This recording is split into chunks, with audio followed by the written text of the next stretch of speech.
ভাবুন তো, যে দেশকে বাংলাদেশের লাখো মানুষ হৃদয় দিয়ে ভালোবাসে, যে দেশের পতাকা বিশ্বকাপ এলেই বাংলাদেশের অলিতে গলিতে দেখা যায়, যে দেশের নাম শুনলেই সবার আগে মনে পড়ে লিওনেল মেসির কথা, সেই আর্জেন্টিনা নিয়েই এখন তৈরি হয়েছে এক নতুন বিতর্ক। কারণ যখন বিশ্বের বহু দেশ গাজা যুদ্ধ, ইরানের সংঘাত নিয়ে ইসরায়েলের সমালোচনা করছে, তখন আর্জেন্টিনার বর্তমান সরকার উল্টো আরো বেশি করে ইসরায়েলের পাশে দাঁড়াচ্ছে। প্রশ্ন হচ্ছে, মেসির দেশ কেন এমন অবস্থান নিয়েছে?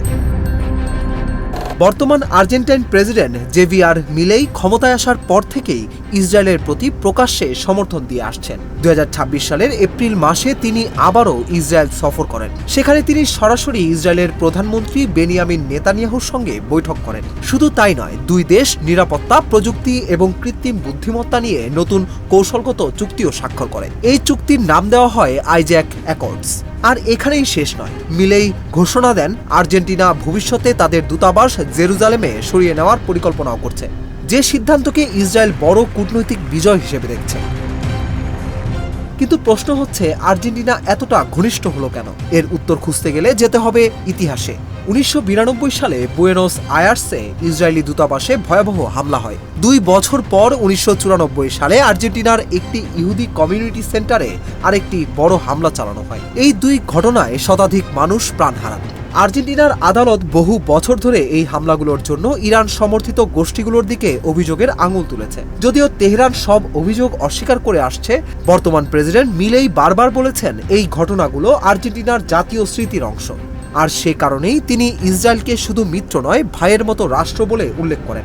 এমনকি সাম্প্রতিক ইরান ইসরায়েলের উত্তেজনার সময়ও মিলেই প্রকাশ্যে বলেন যুক্তরাষ্ট্র ও ইসরায়েলের পদক্ষেপকে তিনি সমর্থন করেন।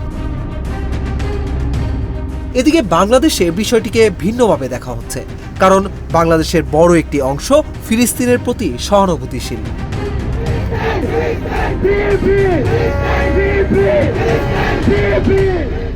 সামাজিক যোগাযোগ মাধ্যমে ইতোমধ্যে অনেকেই প্রশ্ন তুলেছেন, ফুটবলের প্রতি ভালোবাসা আর একটি দেশের রাজনৈতিক অবস্থাকে কি আলাদা করে দেখা সম্ভব? কেউ বলছেন অবশ্যই সম্ভব, আবার কেউ বলছেন আন্তর্জাতিক রাজনীতিও এখন সমর্থনের অংশ হয়ে উঠছে।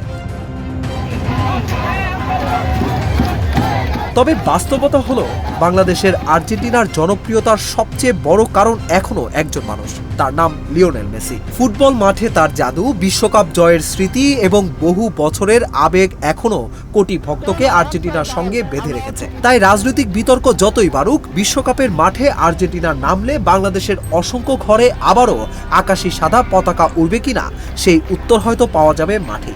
কিন্তু একটা বিষয় নিশ্চিত, মেসির দেশকে নিয়ে বাংলাদেশের ফুটবল প্রেমীদের মধ্যে এমন আলোচনা আগে কখনো এতটা জোরালো ছিল না।